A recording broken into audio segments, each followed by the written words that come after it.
Ambodale sebagai seorang pejuang tanpa tanda jasa dalam mencerdaskan kehidupan bangsa yang selalu dekat dengan masyarakat dan pemerintah.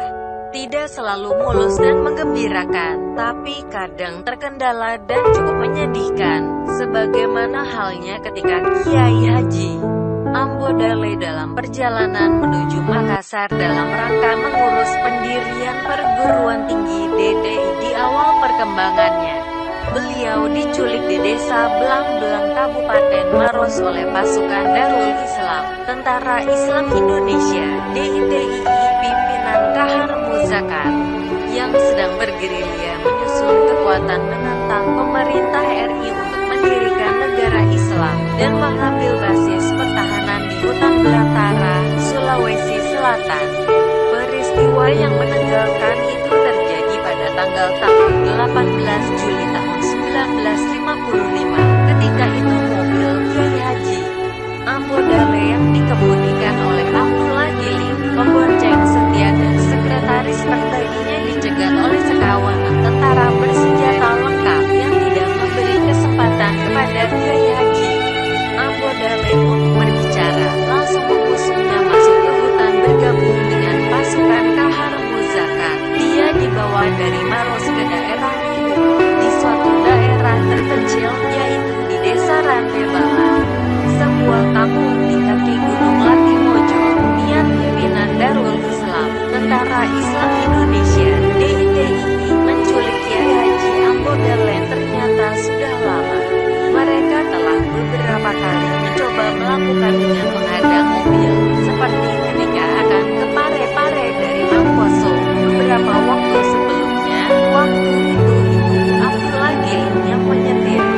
Dari jauh dia sudah melihat ada pasukan DITII.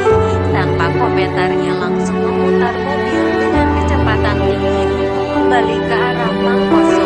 Kami berenam dihadapkan pada pimpinan DITII, Kahar Muzakar. Pada pertemuan itu, Kahar Muzakar tampak sangat gembira. Alhamdulillah, Pak Kiai sudah di tengah kita, insya Allah. Dengan doa Pak Kiai, perjuangan kita akan mencapai kemenangan. Demikian ucapan Kahar Muzakar pada perjumpaan dengan kami. Kisah Kiai Haji Ambodale. Pada tahun 1957, Kiai Haji Ambodale bersama dengan rombongan dibawa ke Kampung Soro dekat Maroangin, daerah Wajo. Tinggal selama 2 tahun dengan pasukan 1 batalion dari pengawal detasemen Abdul Qohar Muzakar. Di sana Kiai Haji Ambodale membuka pesantren, kemudian kembali lagi ke daerah Luwu, tepatnya di kota kecamatan Bajo, Palopo Selatan, dan di sana beliau membuka perguruan tinggi agama Islam yang diberi nama Perguruan Tinggi Al-Qasas. Di daerah itulah beliau bersama dengan Menteri Pendidikan DITII, B.S. Baranti, selalu mendapat serangan bom dari pesawat Auri disertai peluru 12-7 yang cukup menyeramkan dan mengerikan.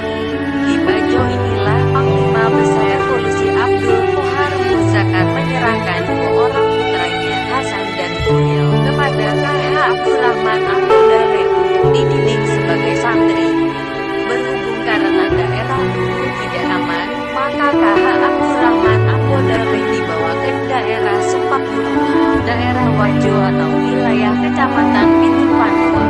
Di sanalah diadakan pendidikan yang disebut dengan kader forming, di mana semua perwira DITII mengikutinya termasuk Abdul Qohar Muzakar.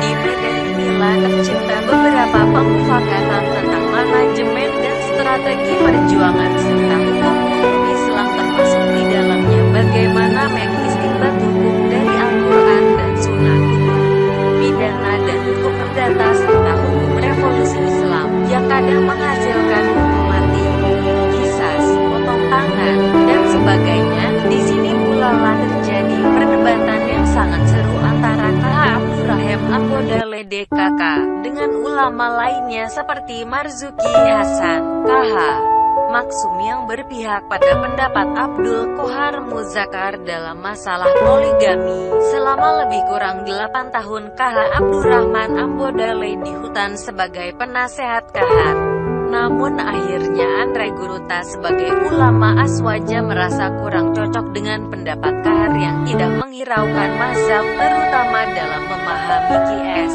Al-Nisa 4 KH Abdurrahman Ambodale memahami kandungan ayat ini, jumlah istri maksimal 4 orang, sementara Kahar mempunyai istri berjumlah 9 orang. Bersamaan dengan konflik itu, muncul pula tuduhan dari salah seorang kiai yang berasal dari Pulau Jawa, yang termasuk perangkat negara bentukan Kahar.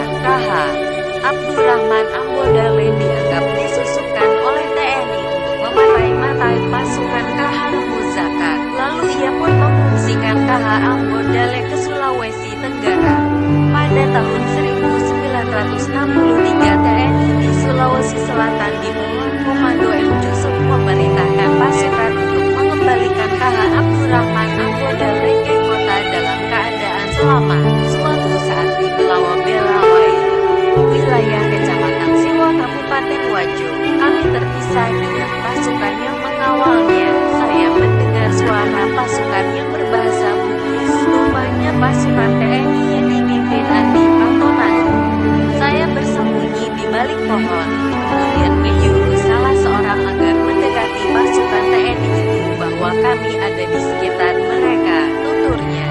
Pada saat pasukan TNI pimpinan Andi Patonagi melewati tempat persembunyian saya mengucapkan Alhamdulillah yang didengar pasukan Andi Patonagi. Mereka menyambutnya dengan ucapan sumpah Alhamdulillah. Andi Patonagi kemudian mengantar kami kembali masuk ke kota menemui Panglima Jusuf. Demikian cerita Ambodale ketika berada di hutan. Keberadaan KH Abdurrahman Ambodale di hutan tidak merubah pendiriannya dalam hal yang diyakininya.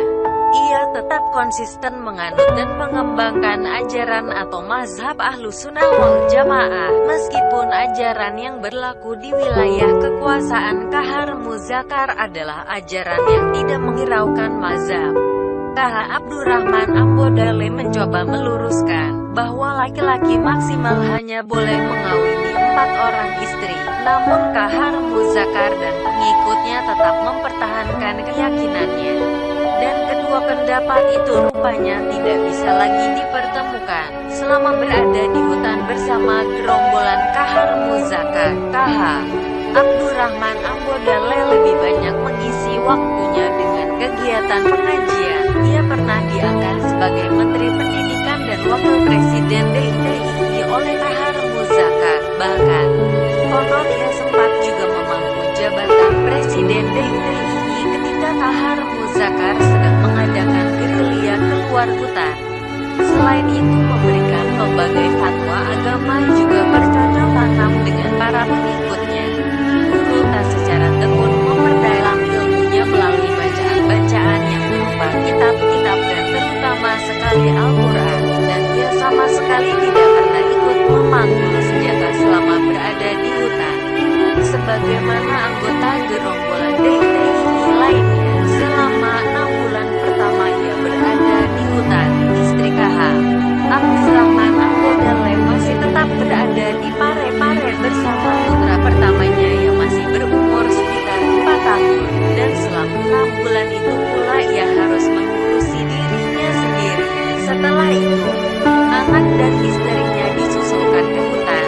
Selama 2 tahun keluarga Guruta tinggal di hutan, sebelum pada akhirnya ia dan keluarganya dibuang ke Sulawesi Tenggara.